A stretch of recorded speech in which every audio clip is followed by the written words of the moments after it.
बंधु अस्पताल में लगी आग पर काबू पा लिया गया। देर रात अस्पताल में आग लगने से अफरा तफरी मच गई थी, जिसके बाद डॉक्टर और दूसरे नर्सिंग स्टाफ ने करीब 200 मरीजों को सुरक्षित बाहर निकालकर दूसरे अस्पतालों में शिफ्ट किया गया। और हॉस्पिटल में आग लगने की सूचना मिलते ही तुरंत फायर ब्रिगेड भी मौके पर पहुंची और आग पर काबू पा लिया गया।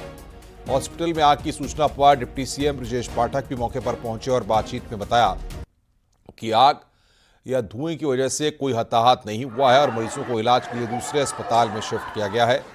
वहीं डिप्टी सीएम ने कहा है कि आग लगने की वजह के जांच के आदेश दिए गए हैं। सीएम योगी ने भी घटना का संज्ञान लिया है।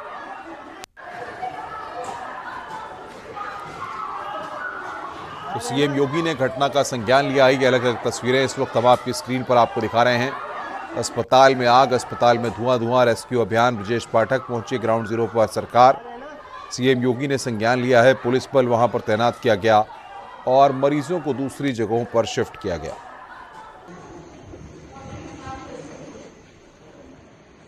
द्वितीय तल पर इंडोर वार्ड में धुआं देखा गया था। तो ऐसी स्थिति में अभी हम लोगों ने 1.5 माह पूर्व ही इसका मॉक ड्रिल किया था और सेफ्टी ऑडिट भी कराया था।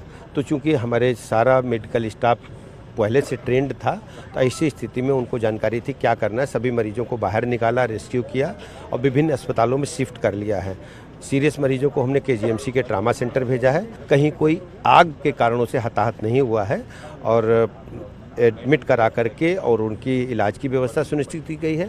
परिजनों को भी हमने अटेंड कर लिया है कि कहीं कोई उन्हें दिक्कत न हो। तत्काल उन्हें दूसरे अस्पताल में शिफ्ट किया गया है। तो चूंकि मॉक ड्रिल हम कर चुके थे, तो सभी मरीजों को तत्काल शिफ्टिंग की कार्रवाई हमने प्रारंभ की।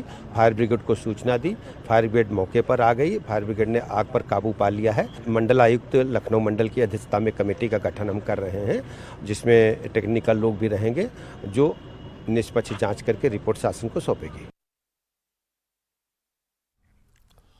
मुख्यमंत्री योगी आदित्यनाथ आज हरदोई दौरे पर रहेंगे, जहां पर रुइयागढ़ी में विजय दिवस के कार्यक्रम में शामिल होंगे और प्रथम स्वतंत्रता संग्राम 1857 के नायक राजा नरपत सिंह की प्रतिमा पर माल्यार्पण कर जनसभा को संबोधित करेंगे और 650 करोड़ की 729 विकास योजनाओं का लोकार्पण और शिलान्यास करेंगे। सीएम योगी आदित्यनाथ सुबह 11 बजे हरदोई पहुंचेंगे।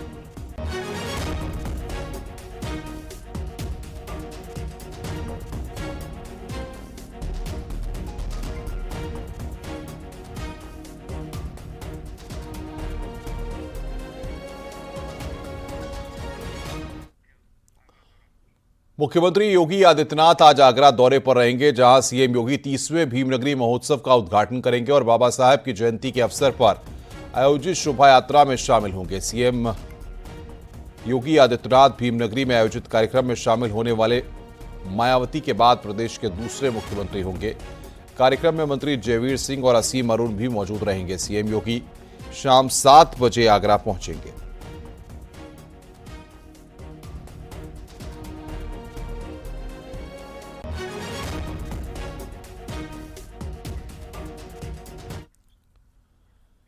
विकी के कार्यक्रम में सीएम योगी ने जहां अपनी सरकार की उपलब्धियां गिनाई, वहीं समाजवादी सरकार पर जमकर निशाना साधा। भर्ती पर बातचीत करते हुए सीएम योगी ने कहा कि पहले भर्ती प्रक्रिया में चाचा भतीजे में कंपटीशन होता था कि कौन कितनी वसूली करेगा।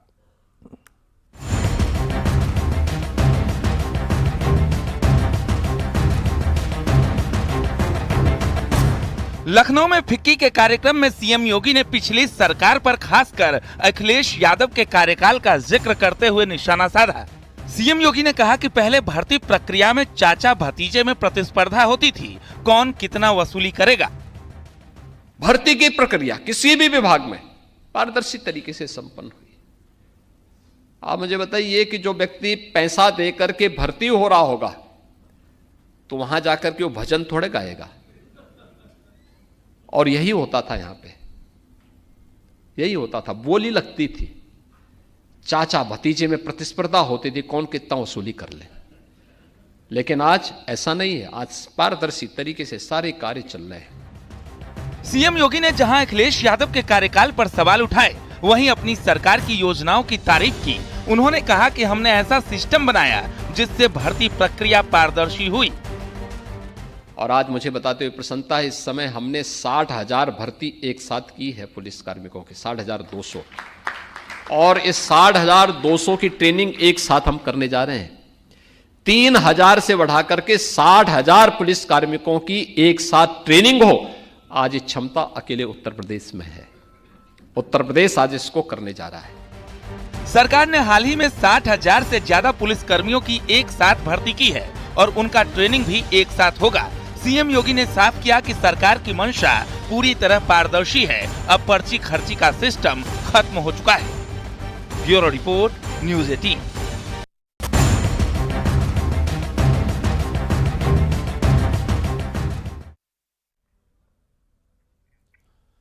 अब सनातन को लेकर एसपी नेता इंद्रजीत सरोज ने नया बखेड़ा शुरू कर दिया है और सनातन देवताओं की ताकत पर सवाल खड़े किए हैं।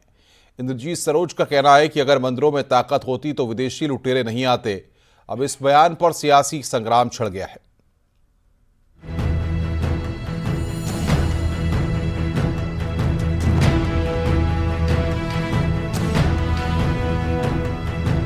कौशाम्बी में एसपी नेता इंद्रजीत सरोज के विवादित बयान पर सियासी संग्राम छिड़ गया है।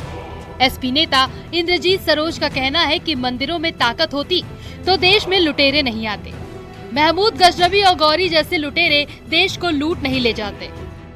अगर भारत के मंदिरों में ताकत होती तो मोहम्मद बिन कासिम आया होता।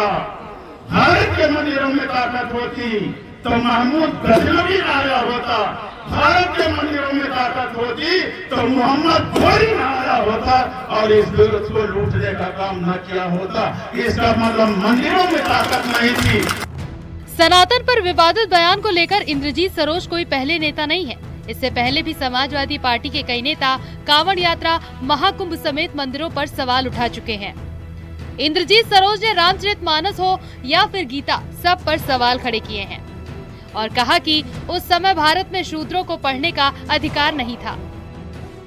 गीता की रचना हो, चाहे महाभारत की रचना हो, चाहे वाल्मीकि कृत रामायण की रचना हो, चाहे रामचरितमानस की रचना हो, उस समय भारत में शूद्रों को पढ़ने का अधिकार नहीं था।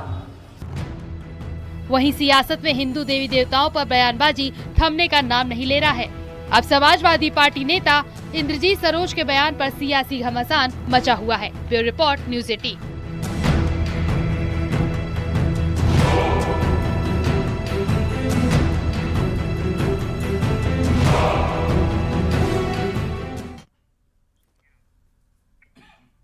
नेता इंद्रजीत के बयान पर बीजेपी ने पलटवार किया और कहा है कि सपा रणनीति के साथ भगवान राम का अपमान कर रही है। बीजेपी का कहना है कि सनातनियों को अपमानित करना एक एजेंडा है।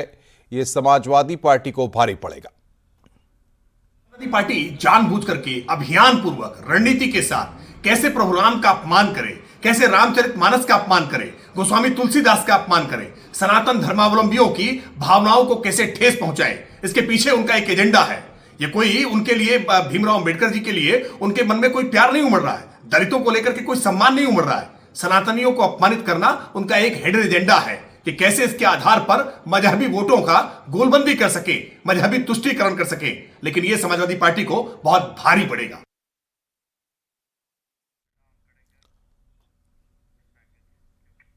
कांग्रेस सांसद इमरान मसूद के एक बयान पर सियासी संग्राम छिड़ा है। इमरान मसूद ने वक्फ कानून को लेकर 1 घंटे का अल्टीमेटम वाली धमकी दे दी है। इमरान मसूद ने कहा कि हम आ गए तो घंटे भर में इलाज कर देंगे। अब इस बयान पर संग्राम छिड़ा हुआ है।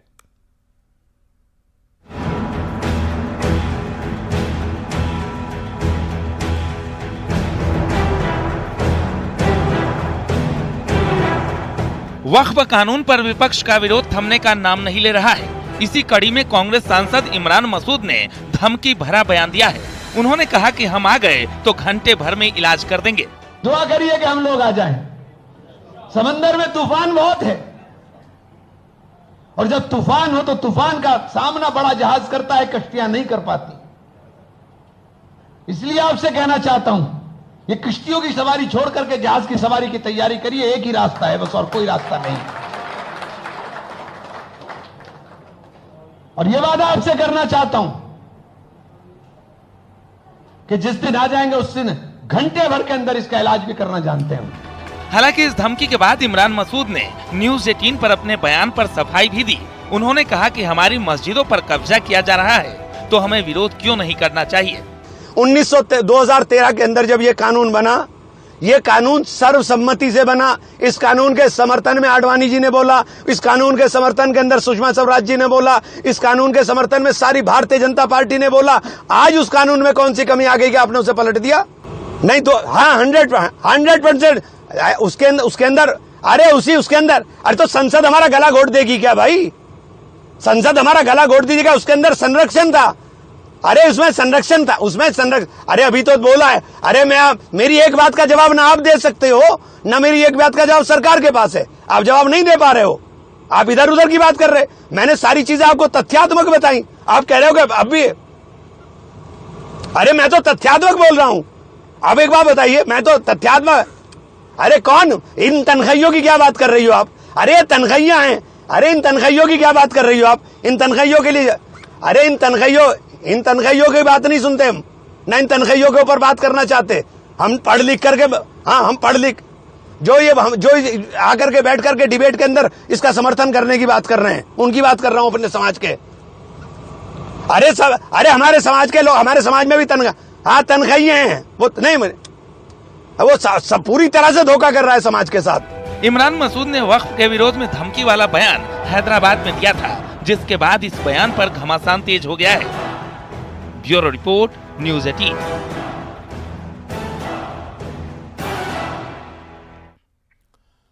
इमरान मसूद के बयान पर समाजवादी पार्टी और बीजेपी ने अपनी प्रतिक्रिया दी है। बीजेपी ने इमरान मसूद के बयान पर हमला बोला, क्या कुछ कहा, सुनिए जरा।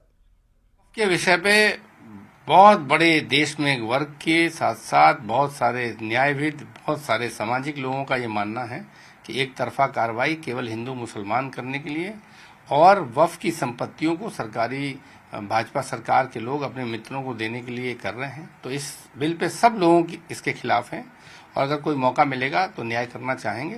लेकिन ये 1 घंटे 2 घंटे वाली भाषा, पता नहीं हैदराबाद के साथ क्या परेशानी है, इस बात से तो हम नहीं सहमत हैं। लेकिन जो संवैधानिक रास्ता है, उस संवैधानिक रास्ते पे चल के जो न्याय संगत बात है वो निश्चित होनी चाहिए। बोलने वालों से कहिए कि अपने शब्दों पर नियंत्रण रखें। और मुझे लगता है कि न जाने ये क्या क्या धारा 370 के बारे में बोलते थे, और जब धारा 370 भी हटी तो कहीं भी कंकड़ की आवाज आई नहीं। तो अब जब दोनों सदनों से पास हो गया है, बिल आने से पहले तरह तरह की धमकियां देते थे। लेकिन ये धमकी या किसी इस तरह की बयानबाजी से ये देश नहीं चलेगा, देश कानून से चलेगा। वाराणसी गैंगरेप केस में पुलिस ने एक और आरोपी को गिरफ्तार किया। मामले में पुलिस ने 13वें आरोपी को गिरफ्तार किया है। 3 टीमें अलग अलग इलाकों में दबिश दे रही हैं। इसी बीच पुलिस ने 13वें आरोपी के रूप में शहबाज की गिरफ्तारी की। शहबाज को वाराणसी के लल्लापुरा इलाके से गिरफ्तार किया गया है।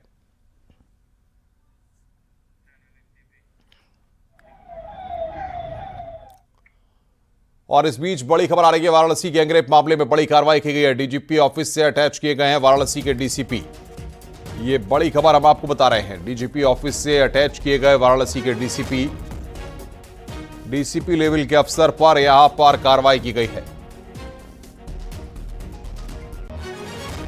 मेरठ में नई नवेली दुल्हन से मारपीट और बदसलूकी का मामला सामने आया। पीड़ित ने बताया कि रात में जब दुल्हा अजीम अपनी पत्नी और बहनों के साथ कार से वापस घर लौट रहा था तो दबंगों ने कार को घेर लिया। उन्होंने कार में बैठे दुल्हा दुल्हन और महिलाओं से मारपीट की। दुल्हन के कपड़े फाड़ने और अंगूठी और अन्य गहने निकालने का आरोप है। इस मामले में मेरठ एसपी सिटी ने बताया कि तहरीर मिल गई है और तहरीर के आधार पर मुकदमा पंजीकृत किया गया है। लिसाड़ी गेट थाना क्षेत्र की घटना है। क्या उनके साथ किसी बात को लेकर इनकी कहासुनी हुई थी, इसके बाद इन्होंने उनके साथ मारपीट की। इसमें तहरीर थाने को प्राप्त हो गई। तहरीर के आधार पर सुसंगत धाराओं में मुकदमा पंजीकृत कर लिया गया है। इन्होंने 3 लोगों के खिलाफ ये तहरीर दी है मारपीट की। उसमें तहरीर में इन्होंने डीजे को लेकर कहासुनी की बात बताई है और इसमें मुकदमा पंजीकृत हो गया। इसमें आवश्यक कार्रवाई की जा रही है। मिर्जापुर के निनवार गांव में पेड़ पर मौसेरे भाई बहन का शव फांसी पर लटका हुआ मिला। मौके पर पहुंची पुलिस शवों को कब्जे में लेकर पोस्टमार्टम के लिए भेज दिया। आत्महत्या का कारण प्रथम दृष्टया प्रेम प्रसंग का बताया गया। पुलिस मामले की जांच में जुटी हुई है।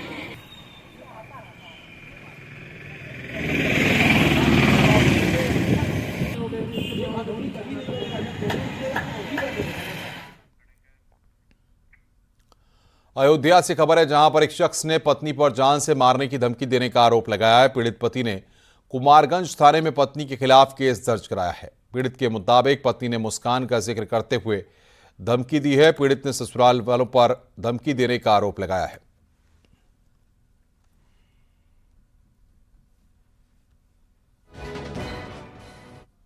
भेजकर उनके खाते में 3,10,000 रुपये हमने भेज चुका था। इन्होंने धीरे धीरे निकलवा कर अपने चाची के बहकाए में कह के हुआ पैसा भेजवा दे। जो खाता से पैसा खत्म हो चुका, तो 12 सितंबर का झगड़ा लड़ाई के बहाना लेके ये दोनों बच्चे छोड़ के भाग के गई। हमने 9 सितंबर को बच्चों को दोनों वहीं छोड़ आया। अब आने जाते हैं तो कहती है कि स्वाहिल या मुस्कान मिलकर जैसे सोहरा को किया वही हाल तुम्हारा करेंगे, यहाँ आने मत आइए। वाराणसी से खबर है, जहां पर समाजवादी पार्टी के नेता हरीश मिश्रा को 14 दिन की न्यायिक हिरासत में भेजा गया है। कड़ी सुरक्षा के बीच हरीश मिश्रा की कोर्ट में पेशी हुई थी। दरअसल मां करणी पर समाजवादी पार्टी नेता ने एक विवादित बयान दिया था। इसके बाद बयान से भड़के 2 युवकों के साथ मारपीट भी हुई थी। हरीश मिश्रा पर पुलिस ने गंभीर धाराएं बढ़ाई हैं। तो 14 दिन की न्यायिक हिरासत में हरीश मिश्रा, मारपीट का ये पूरा मामला है। हरीश मिश्रा की कोर्ट में पेशी हुई है। मां करणी पर समाजवादी पार्टी नेता का विवादित बयान। संविधान दिवस के दिन मुझे अन्याय के साथ रुक रहे हैं यहां पर ब्रेक के लिए। खबरों का सिलसिला लगातार जारी है।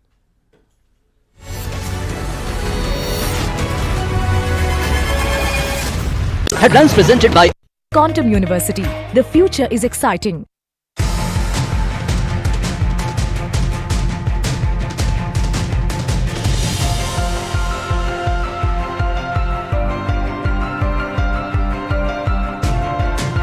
Headlines presented by Quantum University. The future is exciting. Acidity. आप देख रहे हैं न्यूज़ 18 उत्तर प्रदेश उत्तराखंड।